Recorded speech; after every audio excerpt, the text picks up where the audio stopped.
We're finishing up chapter 13. The amount of space that had accumulated between Ethic and Alani had never been so great. Even when they'd been apart, the yearning they had felt for one another kept them connected somehow.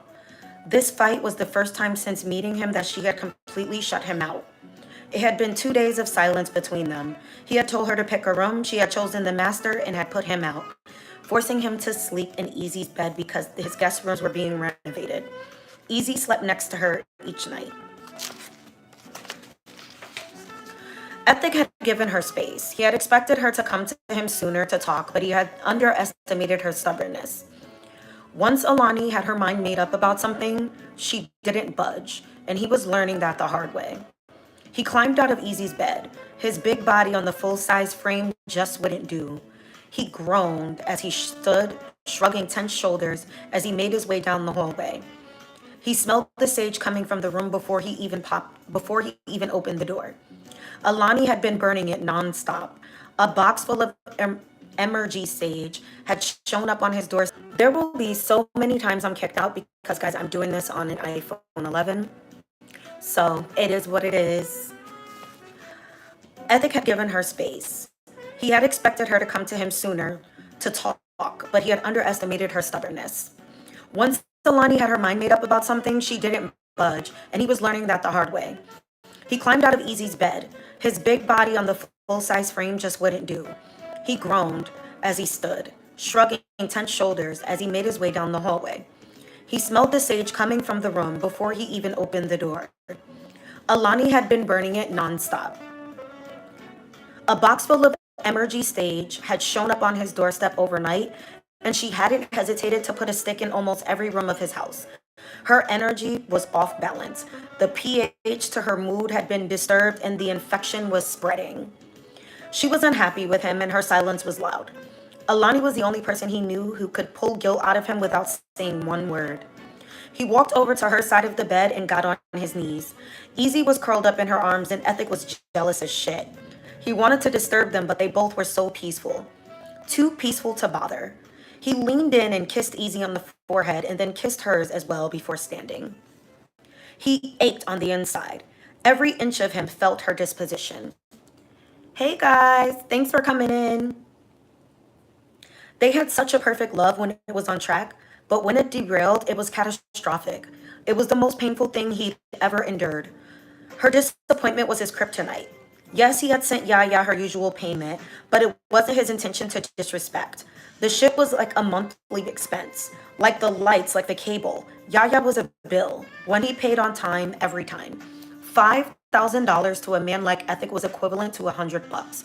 It was a utility. Ethic was a man of his word. Anyone he had ever loved, he felt obligated to take care of because it was rare that he gave a fuck at all. He didn't think it was necessary to stop the payments. Yaya wasn't a threat to Alani. Yaya was used to getting her way. She was used to him coming when she needed him to make her come. He had no intentions of continuing that. He had no plans to attempt to balance both. Guys, I'm just going to take a pause and read through the comments if you don't mind. Oh, thank you. So I am currently reading book 5 of Ashley Antoinette's series, Ethic. And because I don't have 1,000 subscribers yet, these lives are not going to be saved until I do. So that's why I don't start with like my normal intro and stuff like that, because it'll be a little bit before we get there. I mean, I need less than 300 subs to get to the point where these lives will be shareable. So yeah, guys, just keep coming in and supporting. I really, really appreciate you guys. We're on chapter 13, by the way. I'm back, guys. I'm on my iPhone 11. We're going to continue to get kicked out, but I promise I will be back every time we are. All right, let's continue. He didn't think it was necessary to stop them, and when she needed him to make her come, he had no intentions of continuing that. He had no plans to attempt to balance both. He was just keeping his word, and if he was honest with himself, he wasn't sure if Yaya was being honest about her child. So he was covering his bases, making sure that she was always good, that the baby boy that had sent sparks through his heart when he'd held him was always good. Yaya said the baby wasn't his, but he hadn't seen proof. He hadn't even requested proof. Ethic wanted to trust Yaya. He felt like he could trust Yaya. But now that Alani had brought it up, a nagging in his gut told him that he didn't trust her at all. Now that he had Alani and he trusted her wholeheartedly, he realized he couldn't trust Yaya at all. Yaya didn't want to blow up her marriage. She was holding onto it for dear life, so why would she tell the truth? Why would she tell the truth if the baby did belong to him? He didn't want to think about what it would mean if that child was his. He knew Alani's limitations. He had exhausted her forgiveness. She wouldn't be able to accept more heartbreak from him. He would never want her to. The jealousy that sprouted in her whenever Yaya was around was indication enough that she would never accept her as a staple in their lives. If he was the father of Yaya's child, it would end them.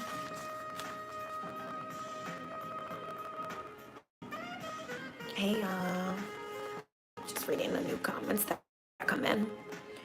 There was so much discord in his home. Alani was miserable. Morgan was miserable. Even Bella had been walking around with something different in her tone. She spent as much time out of the house visiting Nanny just to get away from the tension that had taken over his house. The three women in his life were stressing the hell out of him. He was grateful for Easy. His big man was the only sane one under the whole damn roof. Alani had his back hurting from sleeping in Easy's bed, dick hurting because she wasn't coming off no pussy, and heart hurting because she was mean as hell when she was angry. He traveled back down the hall and sat on Easy's bed, rubbing all over his wavy head in distress. I'm ready to talk now. Her voice was like a snake charmer, pulling his heart right out of his chest and in her direction. She stood in the hallway, in one of his shirts and leggings. Her arms were folded, a scarf was tied in a unicorn knot on her head, and one foot was propped up on the top of the other. Come. She hated to hear that word because her body responded on instinct alone. She crossed the room and sat on Easy's bed beside him, tucking her hands between her thighs. I think I should go back to my place for a few days, Ethic, she whispered. Lanika, on love, I'm not fucking with her or anybody else. I was never going to meet her. I sent the money because I'm a man. I'm back again. Oh yeah, this book can get quite intense, Sean Robertson. I love her books. I really, really do. All right, let's continue. Lanika, on love, I'm not fucking with her or anybody else. I was never going to meet her. I sent the money because I'm a man who likes to keep his commitments. Before I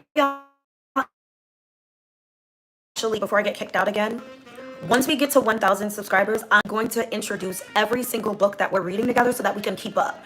Maybe you guys can start reading along and like order books and we'll create our own book club, whatever. But I really want you guys to just rock with me. Like I said, I'm doing this on an iPhone 11. I'm trying to like just get through school, you know. Let's do this together, guys. Back to the book. I sent the money because I'm a man who likes to keep his commitments. I loved her once. I can't lie about that. But the way I love you doesn't even compare. It makes what I had with her look trivial. But the same way I bought a block for you when you weren't all mine, when you weren't mine at all, is the same thing that made me send her that money. I just wanted to ensure that the people I loved was taken care of, whether our time has passed or not. I didn't think about how it would be disrespectful to you. I didn't think about it at all. It just goes out automatically. It won't happen again. I'll take care of it. Anything and anyone that's stopping me from progressing with you is expendable. He finessed her chin, and Alani pulled away. A baby isn't expendable, Ethic. Morgan isn't expendable. She doesn't want me here. She barely comes out of her room because I'm all over the house. I just think I should have followed my first mind and never moved in here. We aren't married. I have no right to tell you where to spend your money. You have every right. I'm giving you every fucking right over my whole damn life, Lanika, Ethic stated. Is that baby yours? She asked, voice cracking. She couldn't even think the thought. He could tell she had been thinking about it for 2 days straight. He could tell that Yaya's baby reminded her of love. Thank you for subscribing. I really appreciate it.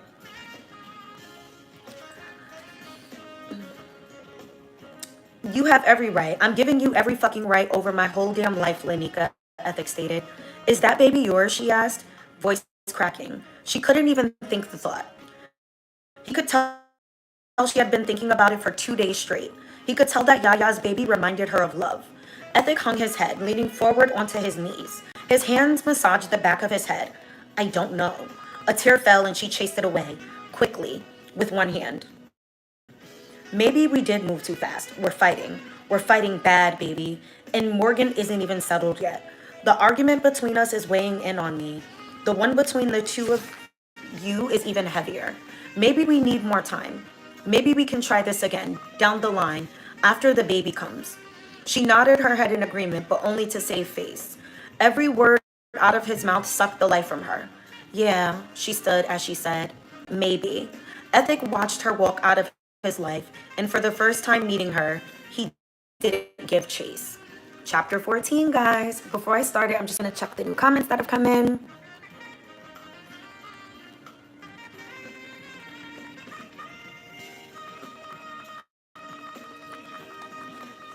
Bella climbed out of the car, her eyes scanning the block as she held her hands up to her face to block the sun. A group of neighborhood boys, I'm going to leave my hand here because, like, trying to hold this up is, like, a little laborious. And I'm also waiting to come across a word that I don't know because we need one for word of the day. Otherwise, I'll just have to scour the internet for something.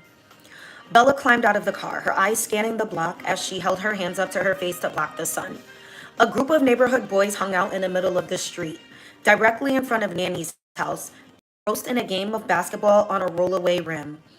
Bella watched as Hendrix shook every player on the opposite team, lacing the ball through his legs and breaking ankles until he went up for a shot. All net.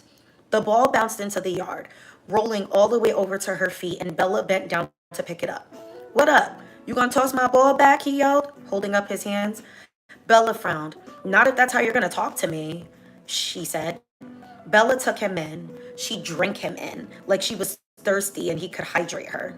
His eyes were dark, penetrating, but they confused her because when he came up off the curb and into the yard, squinting at her, she swore she saw sparks of amber in them. His lanky arms and chicken legs had the nerve to have tattoos on them, and the hair on top of his head was pulled into a bun, while his sides and back were tapered low. The beginnings of a mustache and goatee was colored sparsely on his face. Yo, pretty girl, I need the ball so I can finish shaking these niggas, he said. Bella, get your behind in this house before your daddy kill every little boy on this block, Nanny said, coming out onto the porch. Hendrix, get off my grass. You know better, Nanny fussed. My bad, Miss Pat, he said, holding up hands of surrender as he backed up on the sidewalk. Don't my bad me, boy. I'm not one of your little friends, Nanny continued, pointing at him with a warning finger. I'm sorry, Miss Pat, he corrected. Bella turned to the house, cradling the ball between her arm and her hip. Hey, pretty girl, you're killing me, he said. What am I supposed to do without the ball? She shrugged. Stop playing, Bella said as she tossed the ball into the air again and again as she climbed the steps. And stop calling me that. You know my name. All right, Bella, getting a little sassy on us. That's what I call everybody. That's what everybody else call you, he said as he backpedaled into the street. Oh, so he wants to be special. Game's over. Pretty girl told the nigga he gotta get to work. I'm trying to work for that. That's gonna be all me one day. A nigga just gotta get his weight up. You heard me? He slapped his hands with another kid in the middle of the street and then glanced back at the house, where Bella sat on the ledge with his ball sitting pretty in her lap. It's not gonna be easy, she thought. Yes. Bella knows her worth. Bella knows her worth. It's not gonna be easy, she thought, but the sight of him made her feel sick inside. She had seen Hendrix around, hugging corners, playing ball, and hanging out around the block. Every time she had come to Nails, her eyes went searching for him like a magnet to metal. Thanks to him, she was eating hot Cheetos and drinking quarter waters on a regular. Oh yeah, by the way, Bella's bougie. She's raised like very rich, so hot Cheetos and quarter waters were clearly not her thing. Thanks to him, she was eating hot Cheetos and drinking quarter waters on a regular. He just pulled another side of her. He just pulled another side out of her, a daring side, an inquisitive side, and she wanted another moment with him to store in her mind. She loved a nanny, but he was the reason she was so insistent about spending time over there over the summer. He made the boys at her school seem like knockoffs. He had never paid her any attention until now, and just something as simple as him calling her pretty had her smiling from ear to ear. Bella, get in this house. She stood and rushed into the house because she knew if she stayed outside a minute longer, she would be pushing her luck. Yeah, Bella is definitely bossing up. She's coming into her own. She's a preteen, so she's new to this whole liking boys thing. There's a lot of chaos going on at home. So she, goes over to like her grandmother's house to just escape. And I'm gonna say grandmother just because it's really difficult to explain all of the characters at this juncture of the series. I mean, we're on book 5. So it would take a lot of time for me to like explain everything that has happened thus far. But hopefully this encourages you guys to just like check out Ashley Antoinette and like all of her projects because she's awesome. She's also written books with her husband called Jaquavius, I think his name is. So yeah, they're a great team together. I really, really admire her literature and just her skill. Let's continue. Messiah sat in a leather chair, eyes closed, head leaned back as he felt the poison enter his body. Just for context, Messiah has cancer and he's currently going through chemotherapy. So that's what they're talking about. His chest prickled like he had 1,000 ants crawling inside of him as they administered the solution. They said it was keeping him alive, but it was killing him. He could feel it. "You doing pretty good?" the nurse asked as she came over to check the drips hanging from the pole above him. He didn't answer.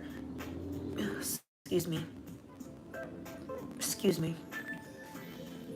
I made peanut butter soup for dinner and it was really good, but I probably should have taken a few times before I sat down. A little gassy.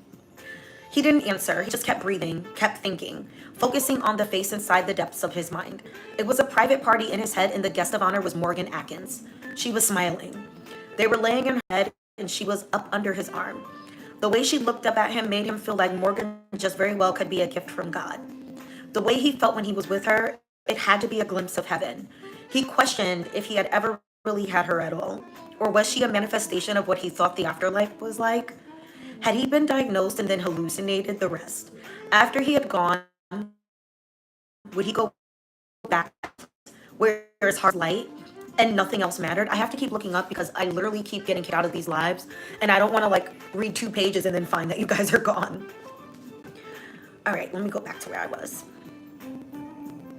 After he was gone, would he go back to that place where his heart was light and nothing else mattered? Heaven. His time with her had been heaven, and he had just wanted to repent so he could guarantee he would go back to that place. A tear wet his cheek and he sniffed, clearing his throat to regain his composure. He missed her terribly, wondering what she was doing, how she was doing, if she missed him. It was torture. "I'm so sorry I'm late. There was an accident on the highway. I was stuck in traffic on I-75 for hours," Blue whispered as she entered the infusion room. Blue's his best friend. Only then did he open his eyes. Blue's long box braids were mixed with white, red, and metal energy beads. The bull ring she rarely wore on her nose was present today, and her face was bare. He knew she had done that on purpose because all she did was cry around him. It never failed. With each visit, Blue had to excuse herself for a few minutes to go pray in the hospital chapel and cry. He knew because when she returned, her eyes would be red and her makeup ruined. "You got my food, nigga?" he asked. I got him, boy. Flint tacos from La," she said. "I wanted you to cook them, B. I wanted your tacos," he protested. "It's Tuesday, B. You breaking cold like a motherfucker." Taco Tuesdays was a ritual in Blue's house. She made them every week, and the crew slid through every time. They sat at her kitchen table for hours, eating, talking shit, and playing with Savior for hours before they would get ghosts in the streets. "Next Tuesday, I'll cook them. I promise," she said. "I can't taste that shit anyway," he stated. She sat down in the chair across from him. "You look good, really good, Messiah. You don't look sick. The chemo might be working. How do you feel?" she asked. "I look better than I feel, B. Looking sick ain't the problem. I ain't never looked sick. I feel like shit," Messiah shot back. "Every fucking hour they in here poking me with some shit. Niggas checking my piss, B. The food is ass. The fucking TV ain't got shit on it. My fucking Netflix won't stream in this bitch. Not one in this bitch got a fat ass. And the whole damn hospital sound like burnt rubber." Messiah going off. Blue turned to the nurse that lingered in the room. "Burnt rubber?" she asked the woman. "It's a side effect of the treatment," the woman said. "I'm just tired of all this shit. I got life left in me and I'm stuck in this fucking room. I'm still in here, but I'm not out there. I'm still in here, but I'm not out there, B. Motherfucking time is moving on without me, and I got breath in my body. His words broke a bit and he leaned forward. Elbows to knees, trigger fingers rubbing, head bowed as he sniffed. Shit is fucked up. Shit ain't never been fair. Blue watched as the nurse removed the drips from the attachment. Just hit the button if you need anything, Mr. Williams. Would you like me to bring some ice water? I know you said the medication makes your mouth dry and tastes weird, the nurse said. I just want to get the fuck out of here, man, Messiah said as he stood and sat at the edge of the bed.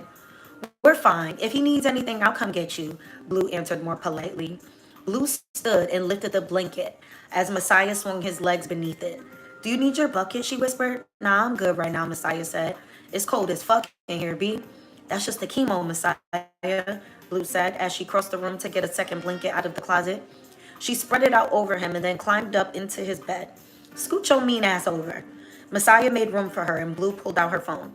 Yo Netflix don't work because your ghetto ass got Sprint. Old trap phone having ass, she said, smiling. A stubborn snicker left his mouth as he held up the phone. The app opened but then froze.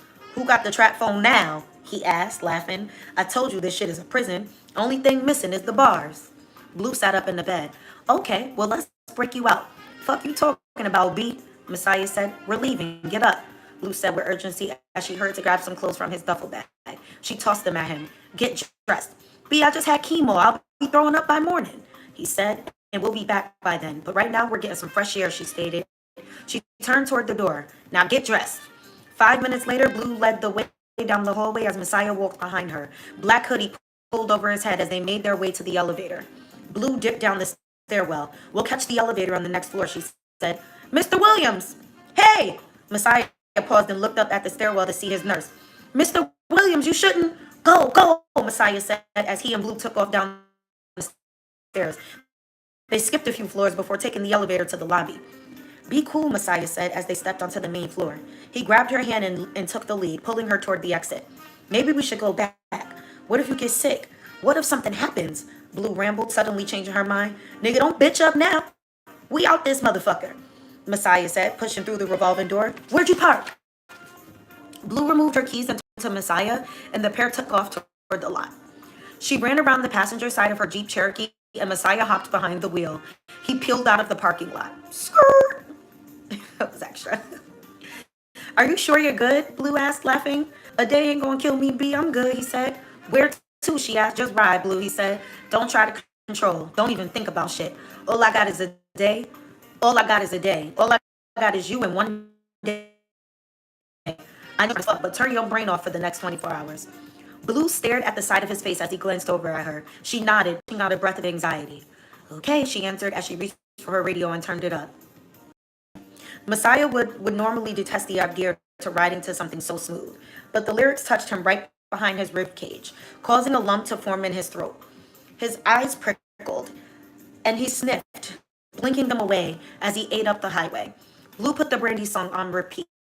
It was something about the words, about the meaning. She had been listening to it on her way to the hospital, crying and listening to this song as she drove the 3 hours to come see him. He would never be able to show her how much he appreciated her time. She had an entire family, and she refused to let him die alone. Even though he would prefer to, even though so that he wouldn't burden others with a slow death. Blue wouldn't go away. She put it on everything, and if Blue was nothing else, she was solid. They rolled down the highway with the windows down and the sunroof lifted until Messiah saw water and roller coasters rising in the distance. Cedar Point? Blue asked, frowning. You get 24 hours and you want to spend it here? At an amusement park? I've never been, he said. If I got to check up out of here, don't you think I should ride a roller coaster first? Ain't that what regular motherfuckers do as kids? I ain't never get that, B. I just want to be a kid for a day. They were through the gates within a half hour and surrounded by thousands of people. What first? Blue asked. Shit is crazy. I ain't been around this many people without being strapped. Ever. I don't even remember the last time, Messiah said, a bit unnerved as he looked around.